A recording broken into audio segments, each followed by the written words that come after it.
বিএনপির স্থায়ী কমিটির সদস্য সালাউদ্দিন আহমদ বলেছেন, ভোট পেছাতে কয়েকটি দল ষড়যন্ত্র করছে। তারা কারা আপনারা জানেন, কিন্তু আপনারা কি সেই সুযোগ দেবেন?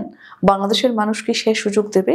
মঙ্গলবার সন্ধ্যা 7:30টার দিকে কক্সবাজারের চকরিয়ার রশিদ আহমদ চৌধুরী উচ্চ বিদ্যালয় মাঠে ফাঁসিয়াখালী ইউনিয়ন বিএনপি আয়োজিত পথ সভায় তিনি এ মন্তব্য করেন। সালাউদ্দিন আহমদ বলেন, ভোটাধিকারের বিরুদ্ধে যারা দাঁড়াবে জনগণ তাদের প্রত্যাখ্যান করবে। গণতন্ত্রের বিরুদ্ধে ভোটাধিকারের বিরুদ্ধে যারা দাঁড়াবে জনগণ তাদের প্রত্যাখ্যান করবে। 2008 সালে নির্বাচন ও 111 প্রসঙ্গে বিএনপির স্থায়ী কমিটির এই সদস্য বলেন, 111-এর সরকার কারচুপি করে আওয়ামী লীগকে ক্ষমতায় আনে। সেই নির্বাচনে গণতন্ত্রের 12টা বাজিয়ে দেওয়া হয়েছিল। গণতন্ত্র ফিরে পেতে 2024 সাল পর্যন্ত জনগণকে অপেক্ষা করতে হয়েছে, রক্ত দিতে হয়েছে, শহীদ হতে হয়েছে, গণ অভ্যুত্থান করতে হয়েছে।